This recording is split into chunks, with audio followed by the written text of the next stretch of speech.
Hey everybody. So this is my first time vlogging and I just want to try to keep it short, but I wanted to come on here and just talk a little bit about how inspired I am, first of all, by watching Amanda Gorman's address today at the inauguration. It's choking me up again.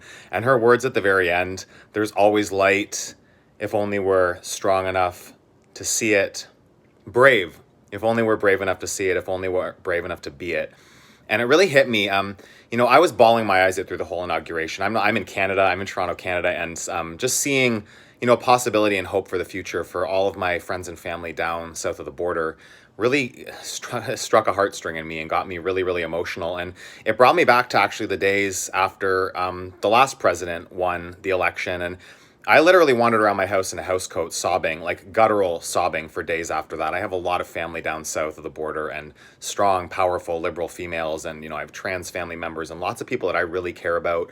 And I just saw such, heartache from what happened. And it was something that really struck me as just how much has changed in 4 years for me, for the world.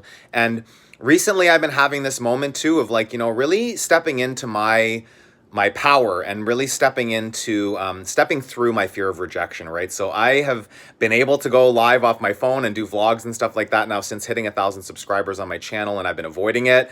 That story of imposter syndrome of who wants to hear what I have to say. If you don't want to hear what I have to say, you don't have to watch this, right? But I wanted to come on here and just talk quickly about what's been happening lately in my life.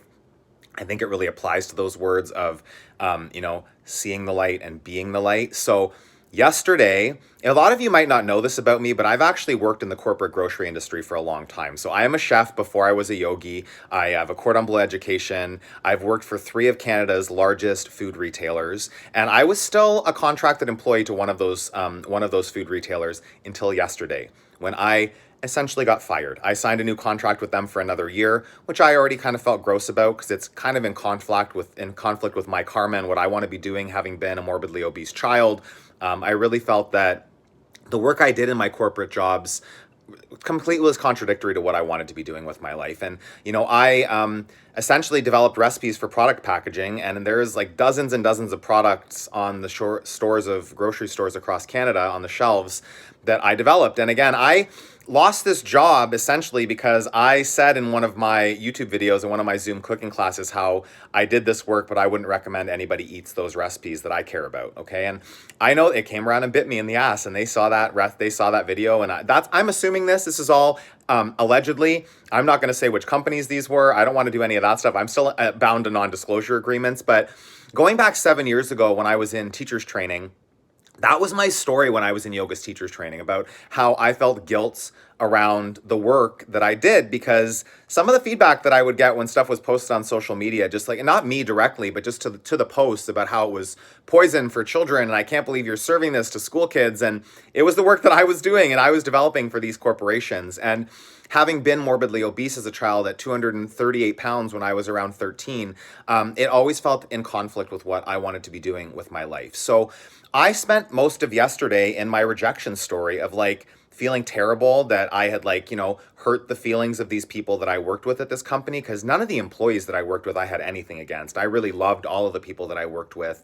And it was just this feeling of rejection, that the woman that fired me, I cared really a lot for her. She was probably the best boss that I've ever had in my life. And I just felt really sad and rejected for having said something that offended her and offended the company and got me let go from that job. Just to be clear, I haven't done any projects with them since February of 2020. So it's not like an income loss. It was really just a title. And it was something that I had been clinging on to as part of who I was, that I'm corporate grocery store chef and I have this cool job and I developed all these cool recipes that are on products. And it's also not that cool as far as, what I'm doing with Move, Nourish, Heal is really trying to help people find their own path towards optimal health. And I woke up this morning just realizing how I suddenly have this weight off my shoulders. I no longer have to feel bound to this title of corporate chef. I no longer have to hide the fact that I did that work. And, once I get clear on what this non-disclosure agreement means, I'm now free to kind of talk about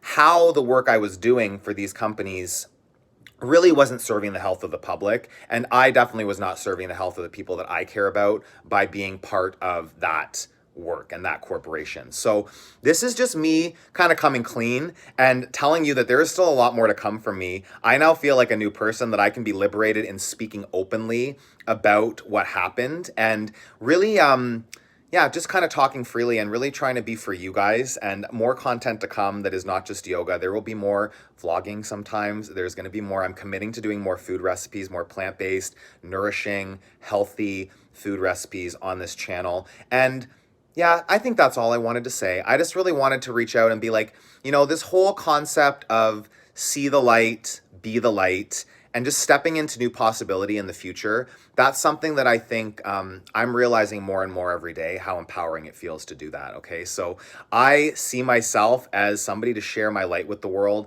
and to help you see the light in yourself, and the importance of really caring about yourself on so many levels, not just from a place of nourishing your body with wholesome foods and finding movement, but really from a mental health standpoint about, we all have hard times, and it's about really kind of accepting who you are and seeing the light that you have to share with the people in the world around you, stepping into that light. And one more time, I just want to use the words of Amanda Gorman: there is always light if only we're brave enough to see it, if only we're brave enough to be it. Step into your light, and yeah, keep moving your body, keep nourishing your body, stay connected to me, and subscribe to the channel, and stay tuned for lots more awesome stuff to come. Love you guys. Thank you for being part of this community, and I'll see you again really soon. I don't know how to end a live stream. How does that work? There we go.